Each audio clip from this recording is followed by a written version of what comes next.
Hi friends, welcome back to PF education Telugu. ఈ వీడియోలో PF అకౌంట్కి రిజైన్ డేట్ని ఏ విధంగా అప్డేట్ చేయాలో తెలుసుకుందాం. సో ముందుగా మనం పిఎఫ్ అకౌంట్లో లాగిన్ అయి ఉండాలి. సో ఈ విధంగా లాగిన్ అయిన తర్వాత మనకు అన్ని ఆప్షన్స్ ఈ విధంగా కనిపిస్తాయి. సో దీంట్లో మనము పిఎఫ్ ఎగ్జిట్ డేట్ అప్డేట్ చేయాలి అంటే మీరు ఎగ్జిట్ అయిన తర్వాత అంటే కంపెనీ వదిలేసిన తర్వాత 60 డేస్ తర్వాత ఈ ఆప్షన్స్ అయితే మీకు కనిపిస్తాయి అన్నమాట.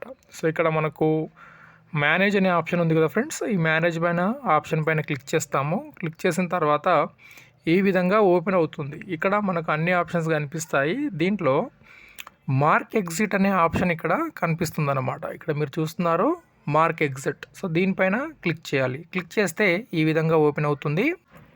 ఇప్పుడు ఈ విధంగా ఓపెన్ అవుతుంది. ఇక్కడ మనకు లాస్ట్ వర్క్ చేసిన కంపెనీ యొక్క మంత్ మనకు కనిపిస్తుంది. ఏ మంత్లో మీరు లాస్ట్ డ్యూటీ చేశారు, దాని తర్వాత ఇక్కడ మీ కంపెనీ నేము, తర్వాత ఈ పిఎఫ్ అకౌంట్, ఇవన్నీ ఇక్కడ మనకు కనిపిస్తాయి అన్నమాట. ఇప్పుడు మనం కొంచెం కిందికి స్క్రోల్ డౌన్ చేస్తే ఈ ఆప్షన్స్ మీకు రావాలంటే 60 డేస్ కంప్లీట్ అయిన తర్వాతే మీకు ఆప్షన్స్ అనేవి వస్తాయి. 60 డేస్ కంటే ముందు మీరు ట్రై చేస్తే ఈ మార్క్ ఎగ్జిట్ అనే ఆప్షన్స్ అనేవి కనిపించమన్నమాట.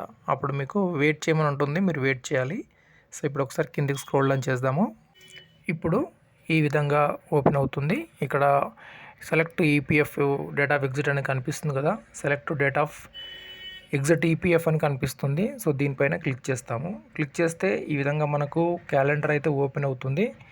సో ఇక్కడ మనకు ఏ మంత్ కనిపిస్తుందంటే మీరు లాస్ట్ ఏ మంత్ అయితే డ్యూటీ చేశారో ఆ మంత్కు సంబంధించినటువంటిది డేట్ అనేది మనకు కనిపించడం అయితే జరుగుతుంది. సో దీంట్లో మీరు చూడండి, నేను ఇక్కడ 30 ఏప్రిల్ అని సెలెక్ట్ చేసుకుంటున్నాను. అలా కాకుండా మీ డేట్ ఏదైనా మీకు తెలిస్తే ఆ డేట్ని మీరు సెలెక్ట్ చేసుకోవచ్చు. సో ఇక్కడ మనం 2 సార్లు డేట్ని అయితే సెలెక్ట్ చేసుకోవాలి. లేదా మీకు ఏదైనా డౌట్ ఉంటే అయితే డేట్ ఆఫ్ ఎగ్జిట్ మీరు అప్డేట్ చేయకపోవడం మంచిది. ఎందుకంటే date of exit wrong enter చేస్తే ఏమవుతుందంటే పిఎఫ్ ట్రాన్స్ఫర్ అవ్వడం కానీ, పిఎఫ్ విత్డ్రా క్లెయిమ్ అప్లై చేసినప్పుడు కానీ క్లెయిమ్ రిజెక్ట్ అవుతుంది అన్నమాట. అందుకోసం మీరు ఎప్పుడైతే లాస్ట్ వర్క్ చేశారో కరెక్ట్గా డేట్ ఉందా లేదా చూసుకొని మీరు అప్లోడ్ చేయండి, ఓకేనా. తర్వాత ఇక్కడ మనకు సెలెక్ట్ రీజన్ అయితే అడుగుతుంది. సో దీంట్లో రీజన్ కూడా మనము మెన్షన్ చేయాలి, ఓకే. ఏ రీజన్ ద్వారా మీరు ఎగ్జిట్ అవుతున్నారు అనేది. సో దీంట్లో మనకు 4 రీజన్స్ అయితే జనరల్గా ఉంటాయి. సో దీంట్లో మీరు చూసుకోండి. నేనైతే సాధారణంగా అయితే any other reason short service అనేది సెలెక్ట్ చేస్తాను. నెక్స్ట్ ఇక్కడ కన్సల్ట్ చెక్ బాక్స్ అనేది కనిపిస్తుంది. సో దీనిపైన క్లిక్ చేయండి. క్లిక్ చేసినట్లయితే ఇక్కడ మనకు రిక్వెస్ట్ ఓటీపీ ఆప్షన్ కనిపిస్తుంది. ఈ ఓటీపీ ఆప్షన్ పైన క్లిక్ చేసినట్లయితే పిఎఫ్కి లింక్ ఉన్నటువంటి మొబైల్ నెంబర్కి ఓటీపీ వెళ్తుంది. ఆ ఓటీపీ ఇక్కడ ఎంటర్ చేసి మనము సబ్మిట్ చేయాలి. ఓకే ఫ్రెండ్స్, ఇప్పుడు ఓటీపీ రావడం జరిగింది. ఆ ఓటీపీని ఇక్కడ మనం ఎంటర్ చేస్తాము. ఎంటర్ చేసిన తర్వాత ఇక్కడ మనకు ఒక చెక్ బాక్స్ ఉంటుంది. ఈ చెక్ బాక్స్ పైన క్లిక్ చేయండి. సో క్లిక్ చేసిన తర్వాత ఇక్కడ మనకు కొన్ని ముఖ్యమైన పాయింట్స్ అయితే ఉంటాయి. వాటిని ఒకసారి మీరు చదువుకోండి. ఎందుకంటే ఒకసారి మనము మార్క్ ఎగ్జిట్ డేట్ అప్డేట్ చేస్తే చేంజ్ చేయడానికి కుదరదు, అలానే పిఎఫ్ కాంట్రిబ్యూషన్ పే చేయడానికి కుదరదు. అవన్నీ కరెక్ట్గా ఉన్నప్పుడే మీరు ఓటీపీ ఎంటర్ చేసి సబ్మిట్ చేయండి. ఇప్పుడు నేను ఇక్కడ ఓటీపీ ఎంటర్ చేస్తాను.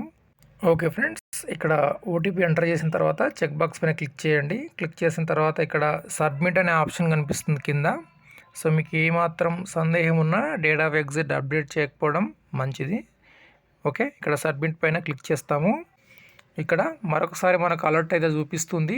Are you sure want to update exit date అని అడుగుతుంది. మరొకసారి చూసుకోండి అంతా కరెక్ట్గా ఉంది, ఏ సమస్య లేదు అంటే ఎస్ అని క్లిక్ చేయండి. లేదా మీకు ఏదైనా సందేహం ఉంది డేట్ విషయంలో అంటే మీ హెచ్ఆర్ని కాంటాక్ట్ అయ్యి కరెక్ట్ డేట్ అనేది అప్డేట్ చేసుకోవచ్చు. సో ఈ విధంగా మనము పిఎఫ్కి మార్క్ ఎగ్జిట్ అయితే అప్డేట్ చేసుకోవచ్చు. వీడియోకి లైక్ చేయండి, సబ్స్క్రైబ్ చేయండి. Thank you.